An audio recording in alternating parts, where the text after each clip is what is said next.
नमस्कार मित्रांनो. तर आपण आलेलो आहोत आपल्या शेळीपालन शेडमध्ये आणि बऱ्याच बांधवांचे जे काही क्वेश्चन्स असतात की त्यांना शेळीपालन सुरू करायचे, बरेचसे त्यांनी रील्स बघितलेले आहेत आणि त्यांना स्टार्ट करायचे, परंतु त्यांना एक्झॅक्टली माहीत नाही की किती शेळ्यापासून सुरुवात करावी, किती चाऱ्याचं नियोजन असावं, ज्यांच्याकडे शेत कमी आहे, पाणी कमी आहे किंवा जर त्यांचं शेत दूर असेल किंवा कुठल्या टाईपच्या शेळ्या वगैरे सिलेक्ट कराव्यात, जसे की बिटल, ब्रीडर, शिरोही, उस्मानाबादी.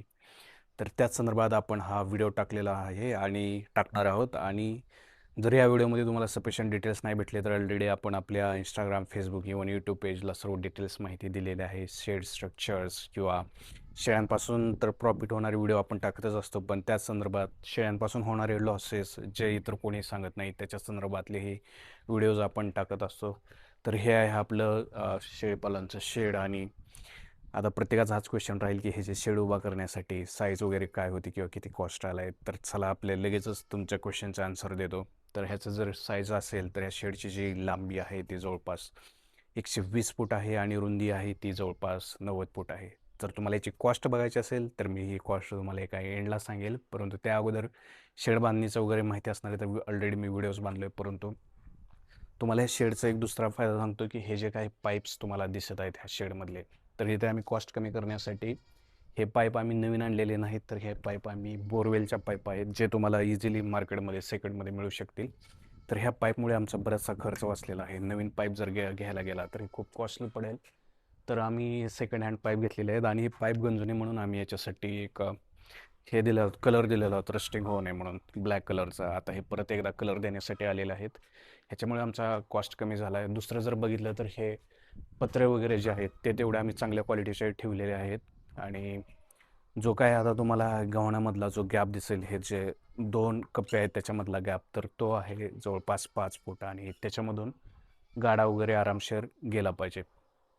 तसेच हे जे काही गव्हाण्याची साईज आहे, तुम्हाला इकडून हे दाखवतो, हे जे दिसेल तर त्याच्यामधून एक कॅरेट हे आरामशीर पास होत जायला पाहिजे. तर ते कॅरेट त्याच्यामधून आरामशीर का जायला पाहिजे, तर जेणेकरून तुम्हाला परत असा फायदा होईल की ते गव्हाणे वगैरे जर क्लीन करायचे असतील तर ते लगेच साफ करता येतात. तसेच आता इकडे बघा आपला हा वैरणीचा वगैरे गाडा आलेला आहे. तर अशा प्रकारे तुम्हाला वैरण वगैरे इथे आणावी लागेल आणि ही वैरण आणून याची कुट्टी वगैरे करायची आहे. तर एवढ्या शेळ्यांसाठी हा चारा लागतो. तर हा चारा फक्त एवढा सफिशियंट नाही, तर याच्यामध्ये तुम्हाला सुबाबूळ, मेथी घास किंवा गवत ह्याही गोष्टी आणाव्या लागतात. आणि ही शेळ्यांना टाकताना तुम्ही असं डिरेक्टली न टाकता तुम्हाला त्याच्यामध्ये कुट्टी वगैरे करावी लागेल. तर आता जस्ट आपल्या सकाळच्या 11-12 वाजलेले आहेत आणि आज थोडंसं आपल्याकडे लाईटीचा इश्यू आलेला आहे, त्यामुळे आपण ही वैरण थोड्या वेळाने करत आहोत. तसेच दुसरी गोष्ट जर असेल तर आता आपल्या शेडकडे आपण जवळ आलेलो आहोत. इथंच आपल्यापाशी हा ब्रीडर थांबलेला आहे, बिटल ब्रीडर. ह्याची जरा कॉस्ट थोडीशी महाग राहते, परंतु ह्याची जी का हे म्हणतात जो काय रिझल्ट येईल तो सगळ्यात खतरनाक राहतो. आणि हे आपल्या वाड्यामागे शेळ्या आहेत तर त्यांना सकाळची वैरण वगैरे सर्व टाकून झालेलं आहे. आणि आता शेळ्या परत दुसऱ्या एकदा वैरणीची वाट बघत आहेत. साईडलाच आपल्या शेतातील हे सर्व स्ट्रक्चर आहे. तुम्हाला तिथे आसपासला जर हे दिसतील कागद वगैरे, तर तेही आपण कागद का लावलेलो आहोत, तर जेणेकरून पाऊस वगैरे आला किंवा थंडीच्या दिवसामध्ये ते तुम्हाला माहीत असेल की शेळ्यांना किती लहान पिल्लांना थंडीपासून सर्दी वगैरे होऊ शकते. तर तोच इश्यू हे व्हावा, येऊ नये म्हणून आपण त्यासाठी ती गोष्ट केलेली आहे, ते कागद वगैरे लावलेले आहेत. तर दुसरी जर गोष्ट बघायची झाली तर आपण ह्या शेळीपालनमध्ये शेळ्या करत करतच इकडे कप्पा कोंबड्यांसाठी ठेवलेला आहे. आणि ह्या कप्प्याचं कोंबड्या का ठेवलेल्या आहे, तर जे काय गोचिड कीटक वगैरे होतील ते सर्व कोंबड्या खाऊन घेतात. साप वगैरे होत असतील तर तेही कोंबड्या खाऊन घेतात, त्यामुळे त्याचंही काही टेन्शन राहत नाही. तर व्हिडिओ जवळपास 4-4.5 मिनटाचा झालेला आहे. तर आपण सर्व डिटेल्स कवर केलेले आहेत. जर तुम्हाला चारा वगैरे याच्यामध्ये कसं माहिती पाहिजे असेल किंवा इतर गोष्टीचे, तर त्या संदर्भातही आपण व्हिडिओ टाकलेले आहेत. आपल्या शेतामध्ये सर्व प्रकारचा चारा आहे. प्रॉफिटच्या बाबतीत जर बघायला गेलं तर आपल्याला याच्यातूनही चांगलं व्यवस्थित प्रॉफिट येते, म्हणून तर आपलं हे शेळीपालन चाललेलं आहे व्यवस्थित.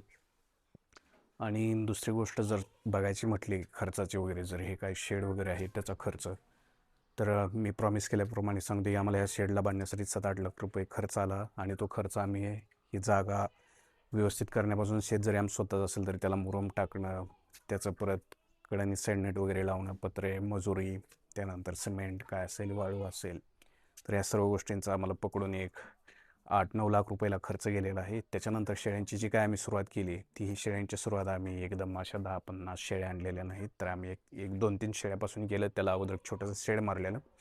त्याच्यानंतर आम्हाला त्याच्यातून प्रॉफिट मिळायला लागलं. मग आम्ही तिथं शेळ्या वाढवल्या, पाटरं आहेत त्यांच्यापासून वेगवेगळ्या शेळ्या तयार केल्या.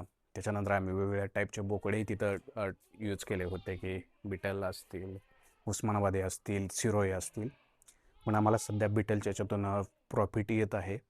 आणि सध्या मार्केटमध्ये बऱ्याच ठिकाणी फ्रॉड चालू आहे, स्कॅम सुरू आहेत, की बिटल शेळ्या घ्या, बिटल बोकडे घ्या. पण जर ते तुमच्या एन्व्हायरमेंटमध्ये जर व्यवस्थित सूट नाहीत झाले, तर असंही न्यूज आहेत की ते मरतात वगैरे डिरेक्टली जर तुम्ही बाहेरून आणली तर. त्यामुळे तुमच्या शेडमध्ये त्यांना तयार करायचे ट्राय करा, किंवा 1 किंवा 2च क्वांटिटी घ्या. असं 10-50 क्वांटिटी घेऊ नका, कारण ते खूप महागही असतात. आणि एकदा का तुमचं रुटीन बसले की हळूहळू तुम्ही हे सक्सेसकडे जालच. तर तुम्हाला व्हिडिओ वगैरे कसा वाटला सांगा, कारण या व्हिडिओ बनवण्यासाठी आपल्याकडे खूप एफर्ट्स घ्यावे लागतात, आणि आमची अपेक्षा करतो की आपली चॅनल कम्युनिटी ग्रो होईल आणि इतरांना याचा फायदा होईल. तर व्हिडिओबद्दल तुम्ही कमेंट करून नक्की सांगा. एवढे एफर्ट्स घेतलं आहे, आणि तुमचे काही डाऊट्स क्वेश्चन्स असतील तेही कळवा. थँक्यू.